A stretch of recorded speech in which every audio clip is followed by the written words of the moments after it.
रिजिजू जी please. बहुत बहुत धन्यवाद उप सभापति जी, आपके प्रति और अध्यक्ष के प्रति मैं आभार प्रकट करना चाहता हूं कि हमारे आदिवासी कल्याण मंत्रालय का विषय को लेकर के पार्लियामेंट में चर्चा करने का मौका मिला। और मुझे खुशी और भी ज़्यादा इसलिए हो रही है कि कल नॉर्थ ईस्ट मामले का चर्चा हुआ, development of north eastern region का पूरा चर्चा हुआ, और आज आदिवासियों को लेकर के काफ़ी बातें सुनने को मिली। पहले तो सर हम लोग भी काफ़ी सालों से पार्लियामेंट में हैं, ट्राइबल अफेयर्स और नॉर्थ ईस्ट का लेकर के इतना व्यापक चर्चा, चाहे वो लोकसभा में हो चाहे वो राज्यसभा में हो, सुनने को कम मिलते हैं। प्लीज बीएससी का डिसीजन प्लीज, और please it's BSc decision please. आप आपस में आपको बीएससी डिसीजन प्लीज, आपस में बात न करें, बहस चलने दें please. Madam I request you please let the discussion take place. आप प्लीज, मैं चेयरमैन को धन्यवाद दे रहा था, तो उसमें आपत्ति क्यों हो रहा है? हमने नहीं कहा कि मुझे धन्यवाद दीजिए, मैंने चेयर को धन्यवाद दिया। तो अब चेयर का अभी धन्यवाद सर वो मेंबर लेना चाहते हैं, मैं क्या कर सकता हूं? चेयर को तो धन्यवाद देने दीजिए, आपको भी दूंगा, सारा मेंबर्स को मैं धन्यवाद देना चाहता हूं। सर मैं अभी विषय से भटकने नहीं चाहता हूं, मैं ज़्यादा लंबा भी नहीं, मंत्रालय का विषय नहीं था, फिर भी नॉर्थ ईस्ट का जब चर्चा हुआ मैंने सबके बातें बहुत ध्यान से सुना। और आज भी ये आदिवासी कार्य मंत्रालय का चर्चा हुआ और तो मैंने सबका बात भी सुना। सबने अच्छी बातें कही है, लेकिन कभी कभी लगता है कि सोचने और समझने में फ़र्क है। जैसे अभी हमारा कम्युनिस्ट के साथी ने कहा कि उनको आपत्ति हो सकता है भगवान बिरसा मुंडा कहने में। भगवान का दर्जा या उसका टाइटल या वो नाम तो बीजेपी ने नहीं दिया। आदिवासी जो लोग होते हैं वो सिंपल होते हैं, इमोशनल होते हैं, वो किसी अपना नेता को एक भगवान का रूप देना चाहते हैं, तो भी इसमें आपत्ति क्या है इनको? Please no you are not allowed, no Viswam you are not allowed, please do not intervene. No please, आपने जब कहा मैंने आपको डिस्टर्ब नहीं किया। Binoy Viswam ji, it will not go on record. No, you are defying chair's instruction, please take your seat. No, I am not allowing no, I am not allowing। सभ्यता कोई नहीं मानते हैं ये लोग। सर मैं 1994 में जब हमारे एक बहुत ही बड़े आदिवासी नेता थे, अभी तो हमारे बीच में नहीं है दुनिया में, वो कैबिनेट मिनिस्टर बने, तो मैं उनको मिलने गए। मैं उस समय all India tribal students federation का मैं जनरल सेक्रेटरी के रूप में काम करते थे। तो जब पीए संगमा साहब को कैबिनेट मंत्री बनाया तो हमने धन्यवाद दिया, लेकिन तब बताया कि वो इस देश का पहला ट्राइबल कैबिनेट मंत्री बने नरसिम्हा राव साहब के समय में। तो मैंने सोचा कि 1947 में आज़ादी प्राप्त हुआ और इतने साल लगे, और पीए संगमा साहब बाद में जाके वो स्पीकर भी बने और वो पहला ट्राइबल मंत्री कैबिनेट मंत्री बने। उसके बाद आपको मालूम है क्या क्या हुआ, वो मैं इतिहास में नहीं जाना चाहता हूँ। प्लीज नहीं, मैं उसके बाद का नहीं बता रहा हूँ। प्लीज आप डिस्टर्ब मत कीजिए, आपका डिस्टर्ब करने से मैं विचलित होने वाला नहीं हूँ। सर जो ट्राइबल का आज जो चर्चा हुआ, बाकी टेक्निकल बजटरी एलोकेशन के बारे में हमारे जो संबंधित कार्य मंत्री हैं अर्जुन जी बताएंगे। मैं थोड़ा सा इंटरवेंशन इसलिए कर रहा हूं कि कुछ मुद्दे हैं जो मैं मेरे ओर से मैं कहना चाहता हूं। जो ट्राइबल्स के इस देश में पोजीशन क्या है, हमारे देश में लगभग 8% ट्राइबल का पॉपुलेशन है, तो वो मेन स्ट्रीम का हिस्सा क्यों नहीं मानते हैं? तो हम लोग आसानी से कोई आइडियोलॉजी पढ़ लेते हैं और अपने आप से समझ लेते हैं, उनके बिहाफ में हम अपने मर्जी से बात कह देते हैं। लेकिन आदिवासियों का सोच विचार, उनका जरूरत क्या है, इसको समझना बहुत आवश्यकता है। जैसे मैं नॉर्थ ईस्ट से आता हूँ, मैं पिछले सरकार के समय में गृह राज्य मंत्री था, तब कई हमारे आदिवासी जो छोटे छोटे कम्युनिटी होते हैं, कोई कोई ट्राइबल कम्युनिटी 500-600 भी होते हैं, कोई ऐसे कम्युनिटी होते हैं जो एक गांव है, एक भाषा है, वो अपना अलग उसका आइडेंटिटी, उसका स्टेटस होते हैं। और ये जो है यहाँ समझना मुश्किल है।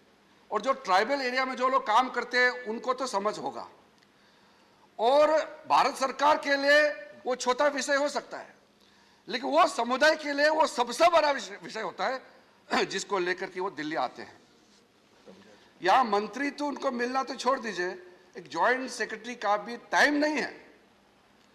किसी आदिवासी का डेलीगेशन आते हैं दिल्ली में, उनको मिलने के लिए किसी जॉइंट सेक्रेटरी का भी टाइम नहीं होते। उसके नीचे डायरेक्टर, अंडर सेक्रेटरी होते हैं, वो भी व्यस्त होते हैं, उनके पास भी टाइम नहीं होते हैं। महीने भर बैठे रहते थे। जो मंत्री आते हैं या ऊपर वाले आते हैं सीनियर, वो तो किसी तरह से अपॉइंटमेंट मिल जाते हैं, लेकिन जो आम आदमी है वो सपना देखता है कि हम भी दिल्ली जाएंगे और बड़े लोगों से मिलेंगे, मिलने का मौका नहीं मिलता है। तो हमने उस समय जब बहुत अच्छी तरह से मैंने सबको मिलने लगा, तो कभी कभी हमारा नॉर्थ ईस्ट में लोग कहते हैं ना, वहाँ हथियार पकड़ते हैं, हथियार पकड़ के जंगल चले जाते हैं। कभी कभी छोटा छोटा विषय जो इमोशनल चीज होते हैं, जिसको थोड़ा ध्यान दिया होता तो वो आराम से मुख्य धारा से जुड़े रहते हैं, लेकिन क्योंकि किसी अधिकारी ने टाइम ही नहीं दिया, उतने में वो नाराज होकर चले जाते हैं। क्योंकि कोई सुनने वाला नहीं है तो फिर मजबूरी से जंगल जाते हैं, AK-47 पकड़ते हैं। स्कूल जाना चाहिए, कॉलेज जाना चाहिए, लेकिन वो हथियार पकड़ के जंगल जाते हैं। ये सब बहुत छोटे छोटे बातें हैं, लेकिन बहुत गंभीर है। हम लोग इसको लाइटली कमेंट नहीं करना चाहिए। यहाँ ऐसे ऐसे ट्राइबल इलाका है, उनका अपना एक पहचान है, उसका आइडेंटिटी सब कुछ है, वो इमोशनल होते हैं। उनको रोड, बिजली, पानी वो चाहिए, साथ साथ उसको इज्जत भी चाहिए। उसको थोड़ा अच्छा बात कर दे तो भी खुश हो जाते हैं। तो ये सब चीज को समझना बहुत जरूरी है, खास करके भारत सरकार, भारत देश इतना बड़ा है, विषय बड़ा बड़ा रहता है, कभी कभी छोटे विषय समझ के ये सब अहम बातों को हम लोग नजरअंदाज करते हैं। ये बहुत गलत बात है। इसलिए आज नॉर्थ ईस्ट में अगर शांति है तो कारण है सर, ये कोई जादू का छड़ी नहीं है कि ऐसा शांति आ गया। पहले महीने भर में आप असम में जाइए, एक डिस्ट्रिक्ट में आज बंद कॉल है तो अगले दिन दूसरे डिस्ट्रिक्ट में बंद कॉल, क्योंकि अलग अलग कम्युनिटी रहते हैं, वो अपना डिमांड लेकर के फिर बंद कॉल करते हैं, क्योंकि सुनने वाला नहीं होते। भारत सरकार में कोई नहीं सुनते, राज्य सरकार नहीं सुनते। तो ऐसा करते करते पूरा नॉर्थ ईस्ट में छोटा छोटा कितना अंडरग्राउंड एलिमेंट्स निकल गए थे, आज एक एक करके सरेंडर करके मुख्य धारा में आ रहा है। और अभी मणिपुर का चुनाव बिना किसी घटना के, छुटपुट घटनाएं जो चुनाव में होते हैं वो अलग बात है, लेकिन बड़ा जो बंद कॉल होते हैं, बड़ा जो बम ब्लास्ट होते हैं या गोली बारूद होते हैं, ऐसा कुछ इंसिडेंट नहीं हुआ और शांतिपूर्वक विधानसभा का चुनाव अभी संपन्न हुआ मणिपुर में। तो इसी प्रकार से हमारे सेंट्रल इंडिया में, क्योंकि मैं ट्राइबल अफेयर्स के मामले में छात्र जीवन से मैंने बहुत संघर्ष किया है, इसलिए मुझे मालूम है। तो धीरे धीरे करके आज हम इस नतीजे पर पहुंचे हैं कि अटल जी ने पहले बार छोटा सा एक ट्राइबल सब डिवीजन था, ये छोटा सा एक सब प्लान, एक छोटा सा एलोकेशन बजट होते थे ट्राइबल अफेयर्स, और आज वो पूरा वृक्ष बन गया, पूरा सेपरेट मिनिस्ट्री बन करके हम लोग इस हाउस में चर्चा कर रहे हैं। तो अटल बिहारी वाजपेयी जी को हम याद करते हैं, क्योंकि उन्होंने कहा कि development of north eastern region का भी एक मंत्रालय बनना चाहिए और ट्राइबल अफेयर्स का भी एक मंत्रालय अलग से बनना चाहिए। उसके बाद आप देखिए, कभी कभी हम लोग यहाँ पे मीडिया को थोड़ा सा अपने आप को उसको नाम आने के लिए ऐसे बातें बोल देते हैं।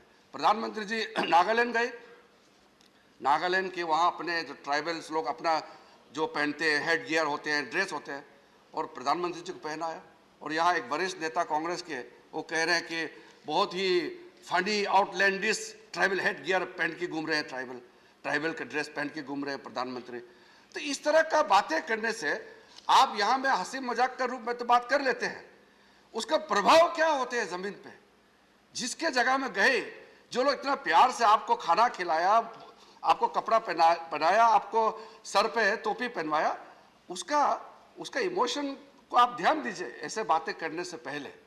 तो इसलिए सर, मैं सबसे पहले तो हमारे वर्तमान में प्रधानमंत्री नरेंद्र मोदी जी को धन्यवाद देना चाहता हूं, क्योंकि पहली बार 3 कैबिनेट मिनिस्टर हमारे सरकार में इस देश को सेवा करने का काम मिला। और मेरे जैसे एक छोटा कार्यकर्ता, मैं कभी सोचा नहीं है कि मैं कैबिनेट मिनिस्टर बनूंगा, फिर भी सर मेरे जैसे छोटा कार्यकर्ता को हमें अंबेडकर जी का रास्ते पे चलते चलते आज उनका काम को सीखने का मौका मिला और पहला ट्राइबल आदमी इस देश का कानून मंत्री बना। तो ये प्रधानमंत्री ने कुछ विश्वास किया कि ट्राइबल है मगर काम कर सकता है, विश्वास जताया और हमको देश का सेवा करने का मौका मिला। नहीं तो मैं तो सपना में भी नहीं सोचा कि इस देश का कानून मंत्री बनेगा एक दिन। और साथ साथ में सर, अब इस वक्त हमारे मंत्रिमंडल में 8 मंत्री हैं, 3 कैबिनेट है, 5 राज्य मंत्री है। इसको ऑर्नामेंटल मत सोचिए, ये कोई आप पॉलिटिक्स में कह सकते हैं कि ऐसे ही दे दिया। इस देश का मंत्रिमंडल में पद मिलना और वो भी बड़ा जिम्मेदारी देना, ये अपने आप में बहुत बड़ा संदेश है। इसलिए इसको जब यहाँ हम लोग मंत्रिमंडल का जो एक प्रक्रिया होते हैं, एक कन्वेंशन है, इंट्रोड्यूस होते हैं, तो हमारे विपक्ष के साथियों ने इतना हंगामा किया कि प्राइम मिनिस्टर उस समय अपने मंत्रिमंडल के नए चेहरों को या इंट्रोड्यूस करने का मौका नहीं दिया।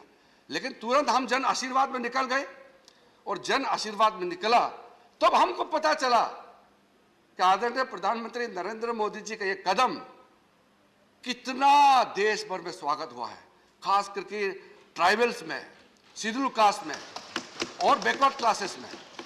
तो ये सब चीजें होते हैं जिसको हमको एक्सेप्ट करने में कोई तकलीफ कठिनाई नहीं होना चाहिए। बाकी पॉलिटिक्स तो चलते रहेंगे।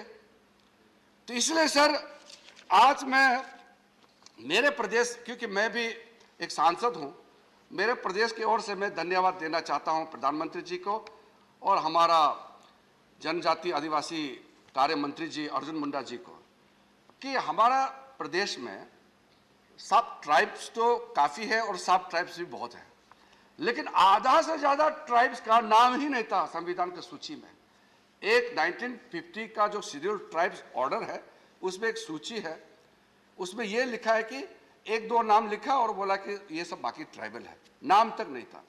तो दिक्कतें क्या थी कि हमारा वहाँ जो प्राइमरी स्कूल सेकेंडरी स्कूल से पढ़ते थे और जब अरुणाचल से बाहर जाते थे तो बाहर के लोग तो वो संविधान को सूची देखते हैं, बोलते हैं कि नहीं आपका तो सूची ही नहीं है, आपको यहाँ एडमिशन नहीं मिलेगा, ट्राइबल कोटा आप पे लागू नहीं होता है।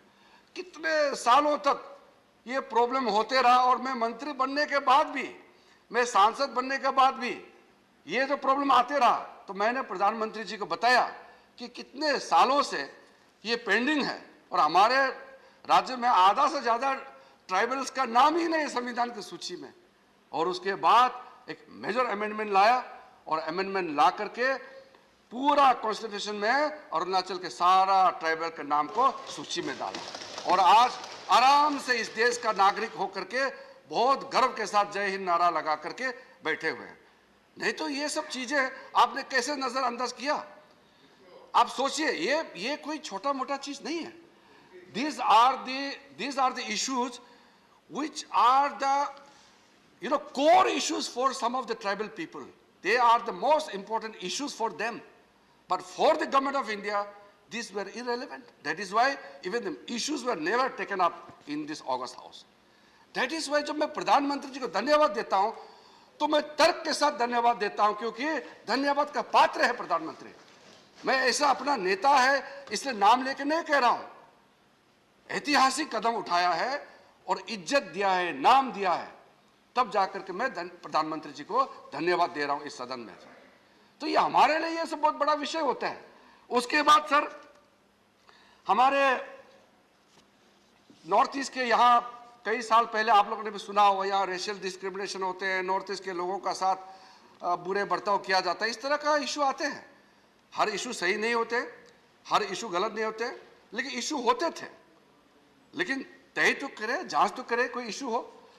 तो 2014 में सर मुझे प्रधानमंत्री जी ने गृह राज्य मंत्री बनाया और प्रधानमंत्री जी का निर्देशन में, उनके आशीर्वाद से दिल्ली पुलिस में, दिल्ली तो देश का राजधानी है, और दिल्ली पुलिस में लगभग 1000 नॉर्थ ईस्ट के बच्चों को जो क्वालिफाइड पुलिस में क्वालिफाइड हुए हैं, ऐसे लोगों को दिल्ली पुलिस में भर्ती कराया।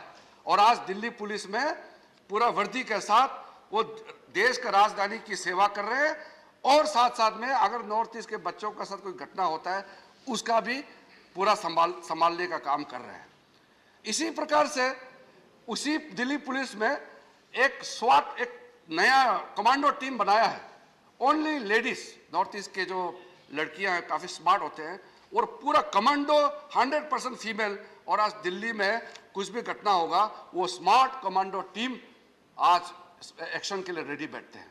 तो ये सब सर सिंबॉलिक के लिए भी इंपॉर्टेंट है और जमीनी पर भी इसका महत्व होता है। इसलिए सर मैं फिर से आज प्रधानमंत्री जी को और एक विषय के लिए भी धन्यवाद देना चाहता हूं। अभी हमारे साथी ने थोड़ा सा इस विषय को नहीं समझने का प्रयास किया। जो ये साल आजादी का अमृत महोत्सव के रूप में भी मनाया जा रहा है, और मैं मानता हूं कि ये आजादी का 75 वर्ष ये हमारे लिए, देश के लिए बहुत बड़ा साल है। और जब देश आजादी का अमृत महोत्सव मना रहे हैं, तो ऐसे में अगर जनजातियों को, आदिवासियों को इस सेलिब्रेशन से उनको नाम मिल रहा है, पहचान मिल रहा है, उनको इज्जत दे रहे हैं, तो मुझे लगता है सबको स्वागत करना चाहिए। तो इसी साल 15 नवंबर जो सेलिब्रेशन शुरू हुए हैं, हम लोग ने धूमधाम से मनाया है, और बिरसा मुंडा जी का जन्म दिवस के दिन 15 नवंबर को जनजाति गौरव दिवस मनाने का घोषित किया प्रधानमंत्री जी ने, और इसका पूरा सिर्फ आदिवासियों में नहीं देश भर में स्वागत हुआ है। और सर इसके बाद में जब आजादी का लड़ाई हुआ, हम लोग तो पैदा नहीं हुए, हम लोग तो सिर्फ किताबों में पढ़े हैं या तो हमने कहानियां सुनी हैं। तो हमारा ऐसा जगह है इंडिया में कि आदिवासियों ने अंग्रेजों के खिलाफ काफी लड़ाई की है, लेकिन हिस्ट्री में कहीं नाम नहीं आया, कहीं जिक्र नहीं आया, कोई स्मारक नहीं है। इस तरह का कई चीजें हैं जिसको जिक्र होना चाहिए था, नहीं हुआ। तो प्रधानमंत्री जी ने कैबिनेट में ये फैसला किया और पार्टी के सभी को भी कहा, बाद में सरकार के हिसाब से भी प्रधानमंत्री जी ने पूरे तंत्र को लगाया कि ये आप विचार कीजिए, सारा सरकार के तंत्र और आदिवासियों के जो कॉन्ट्रीब्यूशंस है भारत देश को आजादी दिलाने में, उसमें क्या क्या कॉन्ट्रीब्यूशंस है, उसको भी पूरा ढूंढ करके और उसका रिकॉर्ड करने के लिए कहा है। और आज मेरे अपने प्रदेश में जो ऑफिशियल रिकॉर्ड नहीं थे, कई जो जाने माने फ्रीडम फाइटर है, उसको ढूंढ के आज उसका नाम में हम लोग अलग अलग चीज किया जा रहा है और स्मारक भी बनाया जा रहा है। इसी प्रकार से बाकी देशों में जो जैसे अलग अलग देशों का अपना एक प्राउड होता है, अपना ट्राइबल, अपना कम्युनिटी, हर देश का होता है। हमारा भी अपना देश में किसी समुदाय को, किसी ग्रुप को, किसी ट्राइबल कम्युनिटी को अगर पीछे छोड़ेंगे तो देश जितना भी आगे बढ़े, लेकिन एक वर्ग पीछे छूट जाएंगे तो किसी को भी अच्छा नहीं लगेगा। तो इसीलिए हमारा आदिवासी जनजातियों की ओर से प्रधानमंत्री जी को मैं धन्यवाद देना चाहता हूँ। बजटरी एलोकेशन काफी लंबा है, मैं उसको अभी मैं ज्यादा नहीं कहूँगा, लेकिन एक दो पॉइंट मैं जरूर मेंशन करूँगा 1-2 मिनट में सर, क्योंकि मंत्री जी अभी खुद बताएंगे। लेकिन मुझे 1-2 बातें बहुत अच्छा लगा। एक तो हमारा अमर पटनायक जी ने भी जिक्र किया। आप सोचिए, जो ट्राइबल्स लोगों के लिए ये जो logistics and marketing of tribal products in north east या venture capital fund for scheduled tribes, ये जो कदम उठाया है, ये एक नई पहलू है। नहीं तो सोचते कि ट्राइबल मतलब वो दे आर कंसर्न विद जल जंगल जमीन। अरे जल जंगल जमीन तो है, अपना अस्तित्व है। अब इससे भी तो आगे निकलना है ना, हमको मार्केट की दुनिया में भी जाना पड़ेगा, हमको अर्बन दुनिया का क्या होता है उसमें भी तो जाना पड़ेगा। ये सिर्फ गांव में रखेंगे तो हमारा अस्तित्व है, उसको तो छेड़छाड़ नहीं कर सकते हैं। लेकिन इससे आगे निकलने का इस बजट में जो रिफ्लेक्शन हुआ है, और साथ साथ सर जो इस बार सबसे रिकॉर्ड पहली बार, मैं तो अभी भी बैठे बैठे मंत्री जी को मैं धन्यवाद दे रहे थे कि प्रधानमंत्री जी ने लंबा सोच सोचिए सर, 28,920 करोड़ का एकलव्य मॉडल रेसिडेंशियल स्कूल, प्रधानमंत्री वन बंधु कल्याण योजना, ये सारा जो प्रोग्राम पूरा 1 साल के लिए नहीं, लंबा 5 साल का इन्होंने जो इसको खींचा है, और ये पूरा तय करके बजटरी आउटले हुआ है, और उसका एक्सपेंडिचर का अब रूपरेखा तो देना ही पड़ेगा। और जब इतना बजटरी एलोकेशन हुआ है, उसका रिजल्ट तो देखने को मिलेंगे ही। और प्रधानमंत्री जी हर एक स्कीम का, हर एक प्रोग्राम को निजी तौर पर कैबिनेट मीटिंग में भी और अन्य समय में भी वो उसको रिव्यू मीटिंग लेते रहते हैं, और इसको पूरा लॉजिकल एंड तक स्कीम को ले जाएगा। इसी प्रकार से सर, इस बार का जो टोटल 12.32 जो बजटरी एलोकेशन जंप हुआ है, ये तो रिकॉर्ड है। आप देख लीजिए, किसी मंत्रालय का एक ही साल में 12.32% जंप करना, ये अपने आप में रिकॉर्ड है सर। इसलिए मैं, ये सब्जेक्ट ऐसा है, जितना भी कहूं वो मुझे पूरा संतुष्ट नहीं होता है, क्योंकि इतना विषय होता है। लेकिन मैं चाहता हूं कि क्योंकि मुझे इंटरवेंशन करने के लिए थोड़ा मौका दिया, मैं चाहता हूं कि विस्तार रूप से हमारा कलीग हैं अर्जुन मुंडा जी, मुख्यमंत्री भी रहे हैं, एक आदिवासी बहुल प्रदेश का मुख्यमंत्री रहे हैं, और आज हमारे आदिवासी कल्याण मंत्रालय को देख रहे हैं। तो प्रधानमंत्री जी का सोच, विचार, विजन को मंत्री जी आपके सामने में रखेंगे। मैं इसलिए इंटरवेंशन कर रहा हूं क्योंकि मैं आपको धन्यवाद देना चाह रहा था, चेयर को भी धन्यवाद देना चाह रहा था। जयराम रमेश जी ने थोड़ा ऑब्जेक्शन कर दिया, थोड़ा सा माहौल को खराब करने की कोशिश किया, लेकिन गुड फेथ, गुड स्पिरिट कि हम लोग एक ही साथ रहेंगे और आदिवासी कल्याण के लिए सिर्फ सरकार ही नहीं, आप भी हमारे स्पिरिट, हमारे भावना के साथ जुड़ के काम करेंगे। इसी उम्मीद के साथ मैं आपको बहुत बहुत धन्यवाद देना चाहता हूँ। धन्यवाद किरण रिजिजू जी। श्रीमती बन्ना चौहान जी।